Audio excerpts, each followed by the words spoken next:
মাঝেরহাট পাড়ার খোকন রে আমি একা ওকে স্যাটিসফাই করতে পারি না, তাই তো তোমাদের সাথে করে নিয়েছি। চলো না সবাই মিলে মিলেমিশে খাবো। স্বামীর সামনে ছেলের সামনে পরপুরুষ নিয়ে ফুর্তি করতে বেশ করেছি। তোকে যেন মা বলে ডাকতে চিন্তা করে তুই আমার সঙ্গে ছবি বল। তুই আমার পেট ভরা, আমি তোর সাথে শোবো। যাকে বলে জুনিয়র আর্টিস্ট। তো খালি ছেলে পটা, ছেলে পটিয়ে যা। গত মাসে সোনাগাছি গেছিলি, তাহলে আমার কাছে সোনাগাছি যেতেই হবে। মেয়েটা থেকে হিজি করে না, এক থাপ্পড় তোর গাল লাল করে দেবো। তোমার বাবা আমার পায়ে পড়ে দিচ্ছে।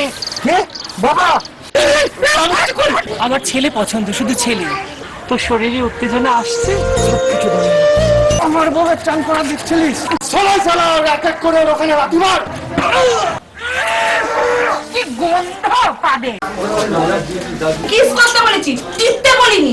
ওই বাজারের নোংরা মেয়েটাকে আমি বিয়ে করবো? তোরা কিন্তু সবাই আমাকে চমকাবি। যদি পেট দেখেছি আমার মার দিকে তাকিয়েছিস। গত 30 বছর ধরে আমি জুনিয়র আর্টিস্ট হিসেবে এই বাংলা সিনেমায় অভিনয় করি। এবার সবাই রেডি হয়ে যাও।